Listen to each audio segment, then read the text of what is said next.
When you think of nations that have won wars, the chances of China coming to your mind are very low. China, in particular, is not capable of fighting an actual war. The last real war which China fought was in 1979 against Vietnam, and it got a humiliating defeat. Ever since, it has never waged an actual war, and neither has it fought any professional army seriously. All that it has done is economic coercion, debt traps, and an execution of its nefarious neo-colonial ambitions. And on all these fronts, it has excelled.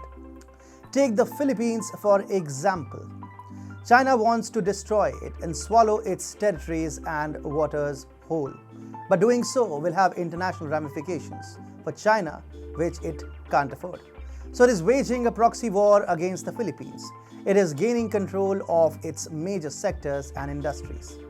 Join me as I tell you the story of one such sector which has fallen to the Chinese. Hi and welcome. You're watching TFI Global, the foreign affairs and geopolitical analysis arm of the TFI Media Group.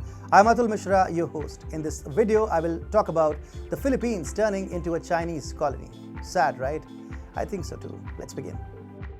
What is the Philippines up to? I'm serious. What on earth is going on in this country? Has it surrendered to China completely? Manila is really prostrating before China in the final months of Rodrigo Duterte's presidency like no other country ever has, apart from China's client state, Pakistan. Which brings us to an even more important concern. Is China turning the Philippines into its latest client state? The indications are all out there. The Philippines is being systematically turned into a Chinese colony, and as Duterte prepares to leave office in the next few months, the danger to this Southeast Asian country is at an all-time high. As Duterte approaches the end of his term as president, he really has nothing to lose and nothing to fear. So he is paving the way for China to colonize the Philippines. The Philippines had a telecom sector not long ago ridden with a duopoly. And how do you think the government tried and increased competition in the country's telecom sector? By roping in a Chinese state-owned telecom company to acquire 40% stake in a major Filipino network provider. The Philippine-China telecom-backed mobile challenger has started to gain ground. According to Nikkei Asia, Ditto Telecommunities local owner, Ditto CME Holdings, kicked off an 8 billion peso or $160 million stocks rights offering. Ditto this month hit 5 million subscribers. According to Chief Administrative Officer Edel Tamano, revenue reached 2 billion pesos. Ditto's subscriber market share stands at 3.1%, which is slightly higher than 2.9% share, which its rival Sun Cellular clocked in 2003, its first year of operation. But here comes the interesting part. Ditto is 60% controlled by the group of Denisue, a business owner and campaign donor to President Rodrigo Duterte, while state-backed China Telecom owns 40% essentially. Duterte and the CCP are in bed together, and they don't really seem to care about what the public thinks of them any longer. Duterte loves China, and it's not a secret. If you want to read more about Duterte's destructive obsession with China, please read our article at tfiglobalnews.com. You will find the link in the description below.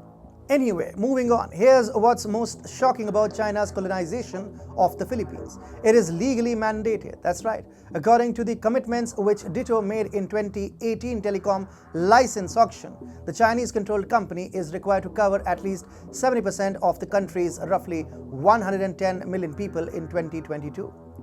In line with the same, the telecom provider plans to take its presence from 500 municipalities and cities, which it currently caters to 800. Therefore, Rodrigo Duterte paved the way for Ditto's rise as a formidable player in the telecom sector of the Philippines in 2018 itself. Telecommunication companies possess the technology necessary for communication through internet, phone, airwaves, cables, wires, or wirelessly. They have built the infrastructure necessary for passing voice, words, video, and audio through these means across the world. And it just so happens that the Philippines under Rodrigo Duterte has flanked open the doors of the country's telecom sector for China.